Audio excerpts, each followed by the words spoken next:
On the quiet banks of the Yamuna River, where the water flows gently and the air often carries a soft morning mist, there stands a monument that has watched centuries pass in silence, a monument that has witnessed joy and sorrow, power and downfall, love and loss, the Taj Mahal, a structure so perfect in its symmetry and so pure in its white marble that it feels almost unreal, as if it belongs not just to the earth, but to time itself.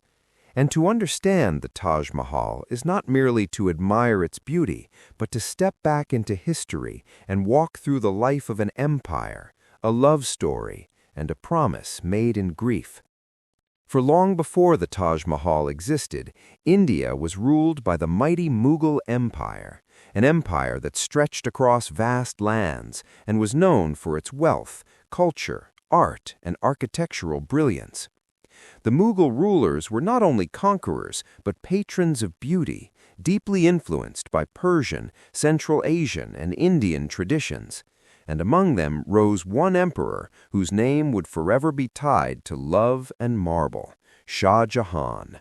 Born as Prince Khurram, a man of refined taste, artistic vision, and deep emotion, who from a young age showed a strong interest in architecture, poetry, and aesthetics.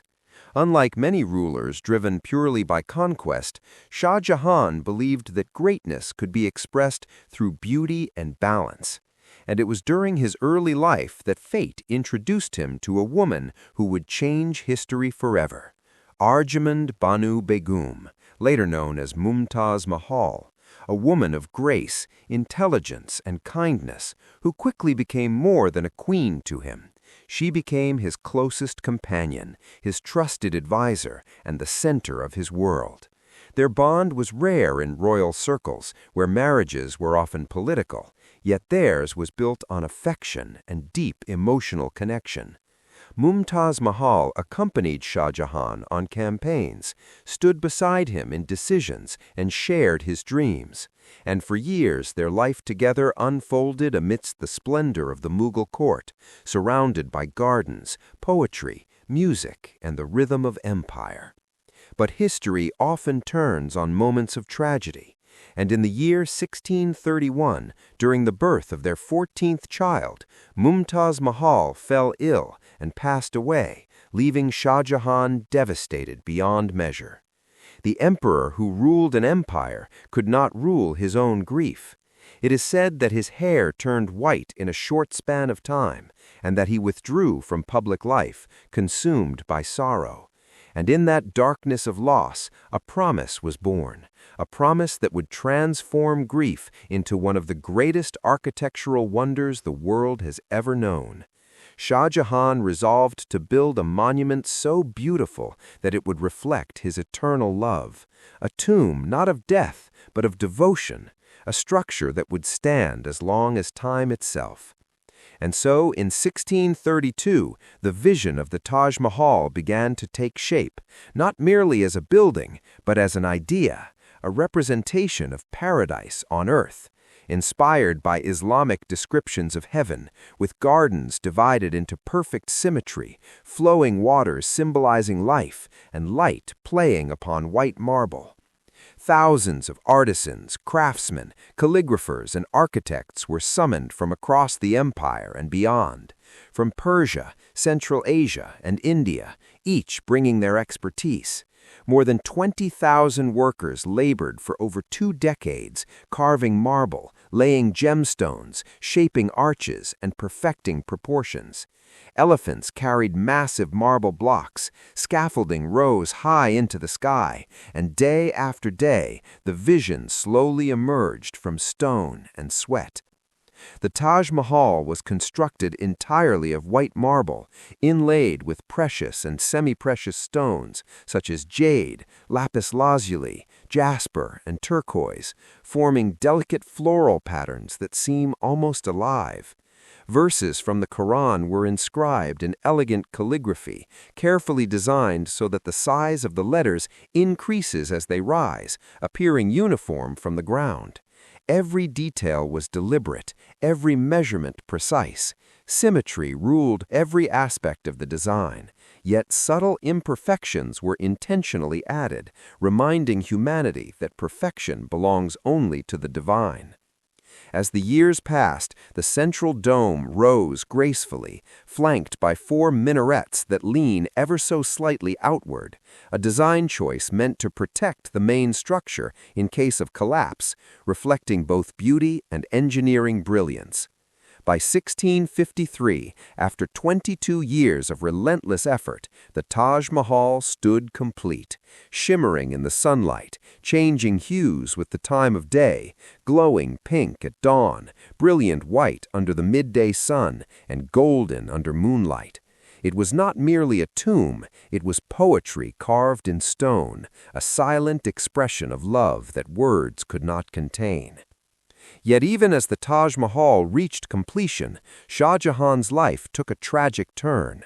Political struggles within the empire led to his imprisonment by his own son, Aurangzeb, and the emperor who once ruled the world was confined to a fort, spending his final years gazing across the river at the monument he built for his beloved, separated by distance but bound to it by soul. And when Shah Jahan died, he was laid to rest beside Mumtaz Mahal, reunited at last beneath the dome that symbolized their eternal bond. Centuries have passed since then, empires have faded, wars have come and gone, yet the Taj Mahal remains, standing against time, weather, and history, drawing millions from across the world, each person seeing something different in its marble walls. Some see romance, others see architectural genius, and some simply feel a quiet emotion they cannot explain. Today, the Taj Mahal is more than a monument of the past. It is a reminder that love can shape history, that grief can give birth to beauty, and that human emotion, when expressed through art, can achieve immortality. As the Yamuna continues to flow beside it, and the sun continues its daily journey across the sky, the Taj Mahal stands silently, telling its story not through words, but through light, stone, and time, a story that will continue as long as humanity remembers how deeply one heart once loved another. As generations moved forward, the Taj Mahal slowly transformed from a private expression of grief into a shared inheritance of humanity. And while Shah Jahan's voice faded into history, the monument he left behind continued to speak in silence, watched over by the Yamuna River, whose waters reflected its changing colors through the centuries.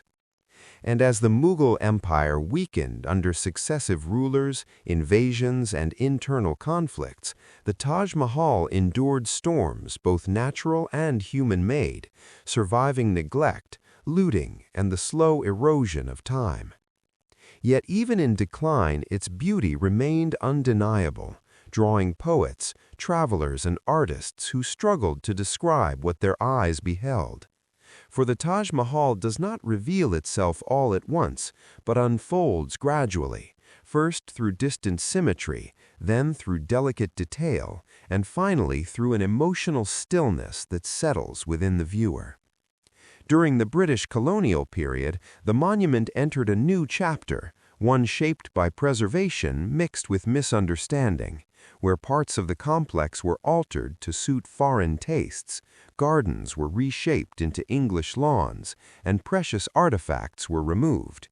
Yet even then, the Taj Mahal retained its power, inspiring awe even among those who did not fully grasp its cultural soul. And it was during these years that the Taj Mahal began to be recognized globally, not just as a royal tomb, but as a symbol of India itself, a visual shorthand for romance, mystery, and architectural excellence.